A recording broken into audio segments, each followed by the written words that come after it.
sei se vocês já viram essa pergunta polêmica. A Bíblia é a palavra de Deus ou contém a palavra de Deus? Quem já ouviu essa pergunta? Ela é ou contém? Quem acha que contém? Quem acha que ela é a palavra de Deus? Contém a palavra. Eu também concordo, contém. Por quê? Porque o próprio João, ao escrever o Evangelho, ele diz: se fosse para escrever tudo o que Jesus somente fez aqui na terra, faltariam livros. Então nem tudo foi escrito. E Cristo fez muitas coisas que não estão relatadas. Fora isso, nós temos livros. Eu vou mandar para vocês uma listinha via WhatsApp, e vou deixar aí também.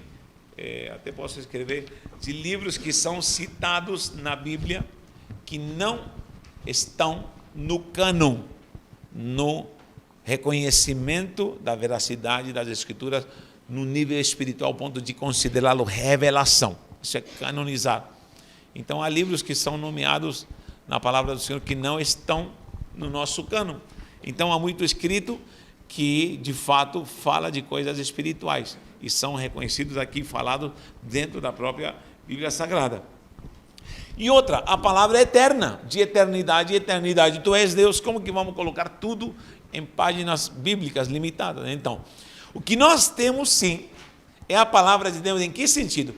Em revelação do que nós necessitamos para sermos salvos, em primeiro lugar, o que nós precisamos para entendermos da origem de tudo e o fim de tudo, e para entendermos o que é a estrutura da doutrina de Deus para nós. Isso posso dizer, ela é a palavra de Deus, é palavra de Deus. Mas o livro em si, Bíblia, ela contém a palavra de Deus, porque a palavra é eterna, a palavra é ilimitada, a palavra não pode ficar em páginas de livros, embora ela, como revelação, ela é a palavra de Deus. É o que nós precisamos, do necessário e básico para sermos salvos, conhecermos a Deus e vivermos a sua doutrina. Tá bom?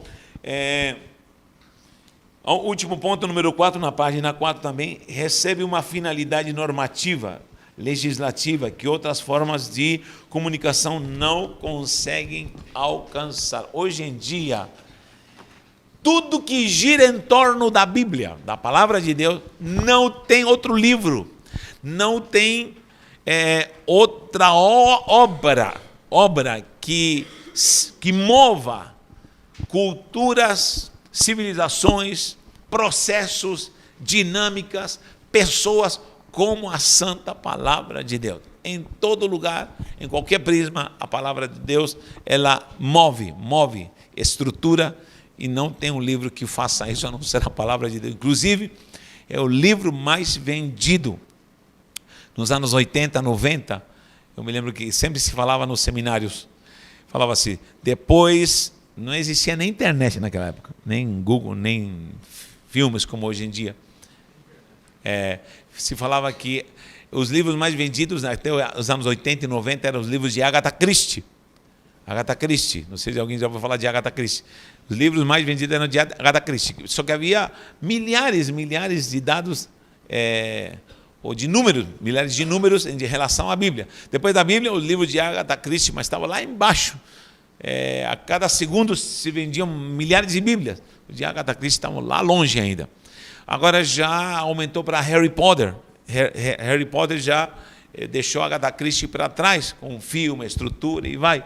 Se vendeu muito, agora já mudou.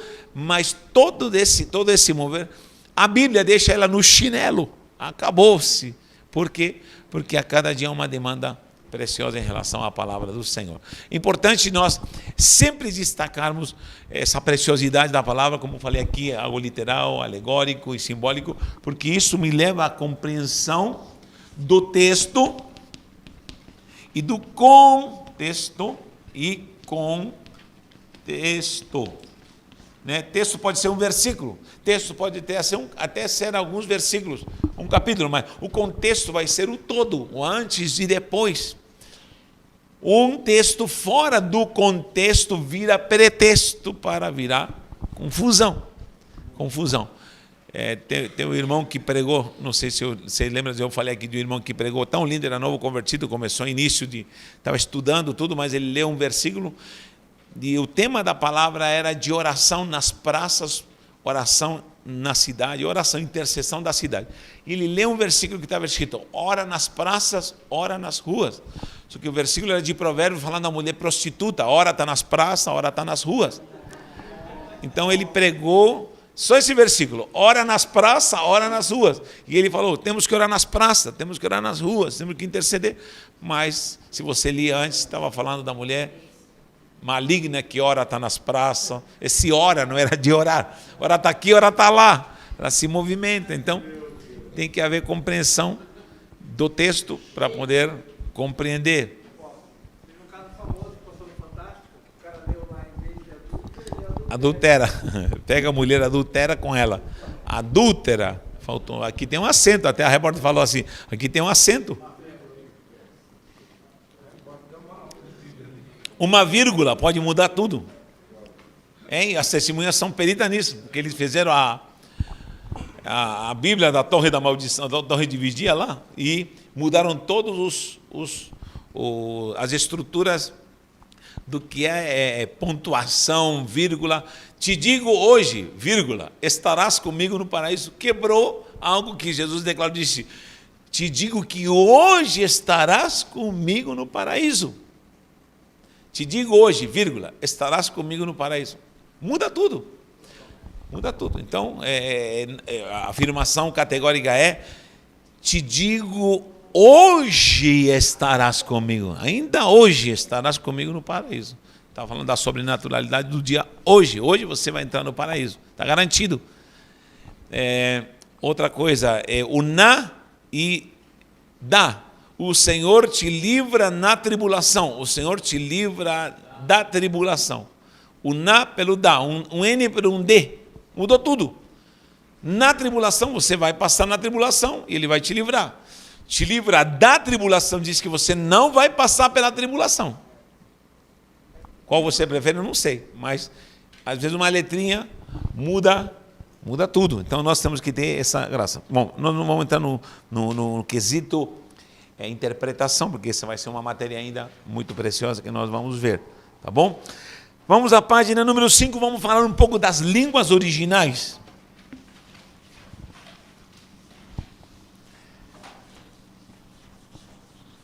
O hebraico, gente, eu não sei hebraico, sei pinceladas de hebraico. Por isso não me atrevi a dar aula de hebraico. Embora a gente vai compreendendo, leituras, enfim, vai decifrando. Só que o hebraico é muito condensado, ele é muito prático. Por exemplo, o inglês é assim também, muito prático. Quem sabe inglês, não sei se alguém sabe inglês, mas ele é muito prático, ele coloca, ele condensa muito para abreviar. Eu amo essa praticidade do inglês. Por exemplo, a palavra next week. Next week. Traduz essa palavra. Próxima semana. Essa outra tem duas letras. Next week. Next week. Próxima semana. Então, para falarmos próxima semana, já chegou outra semana e o outro já falou next week. Então, o hebraico assim, ele condensa muito e, logicamente, não tem nem pontuação. O grego não tem pontuação. Isso, a pontuação, vírgula, é línguas latinas e mais moderna, que depois se reestruturou toda a ordem em si do que o literal de uma linguagem. Então, preste atenção. Para podermos ter uma noção um pouquinho, vamos ter que sempre voltar à originalidade. Aí está o grande desafio do exegeta, o de quem estuda a Bíblia. Porque a Bíblia foi escrita, em primeiro lugar, em hebraico. Hebraico e uma parte pequena em aramaico, hebraico, aramaico,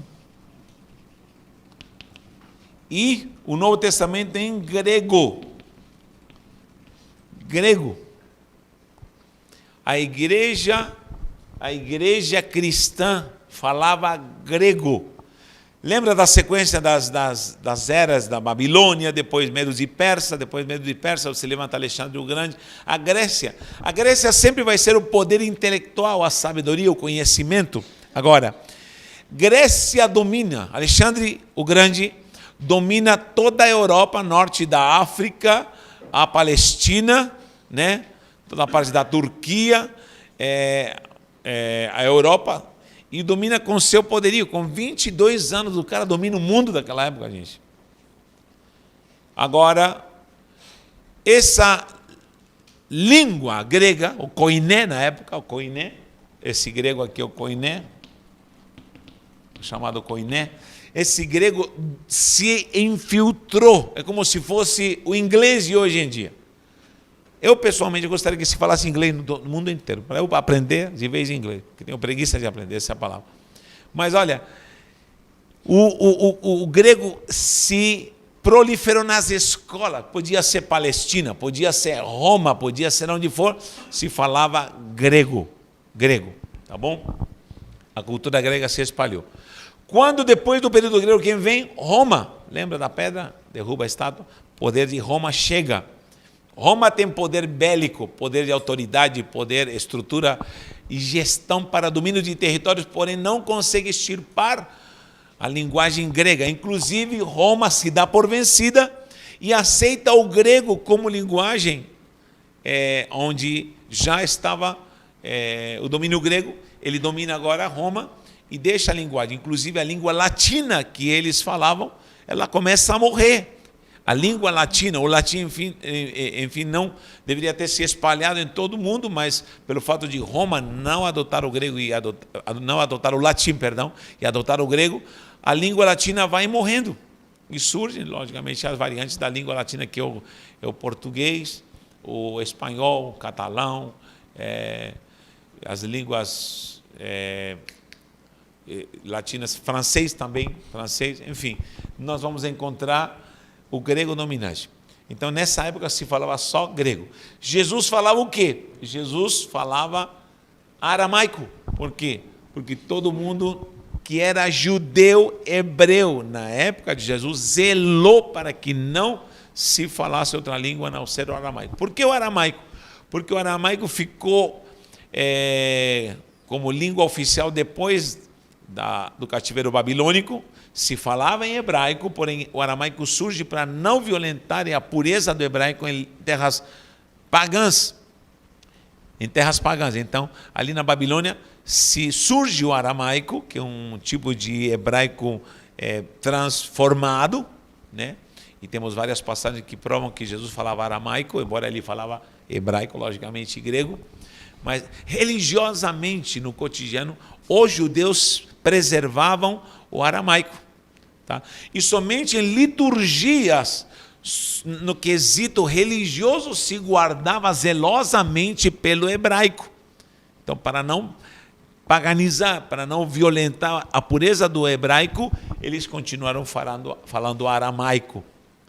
As expressões talita cumi, o próprio autor do livro dos evangelhos diz, e disse em aramaico, talita cumi, que quer dizer, traduz para o grego, menina, levanta-te. Quando ele diz, Eloi, Eloi, lama sabachthani, isso aí não está escrito em hebraico, é aramaico.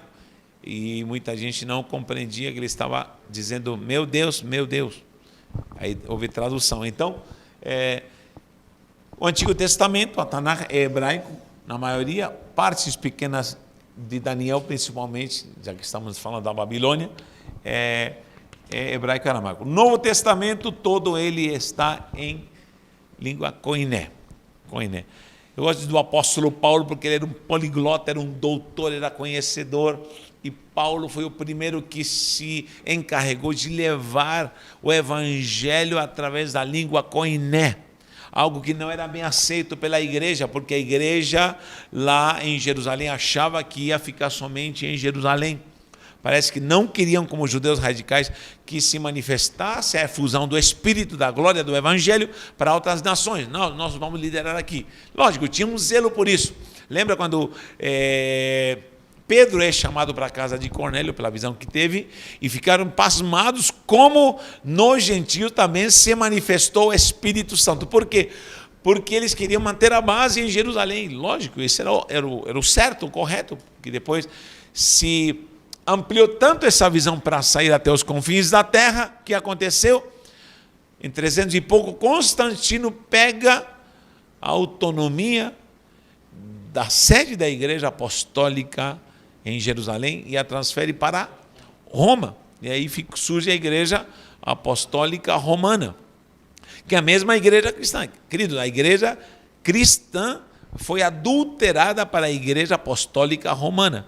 E ao passar do tempo é tirado o apostolado e é proibido falar de apóstolo, que inclusive muitas igrejas tradicionais ainda têm essa herança de Roma, que apóstolo não existe, apóstolo não existe, e é implantado o quê? Ao invés do apostolado, o papado. E o papado gera padres, concílios, cardeais, enfim. Essa é a nova organização da igreja romana. Conclusão, isso não procede. Então, quando Paulo chega, se converte, a palavra de Deus começa a ser ensinada em grego. Paulo vai para o Areópago, vai para Atenas, Paulo vai para Roma. Paulo vira um perigoso, uma ameaça.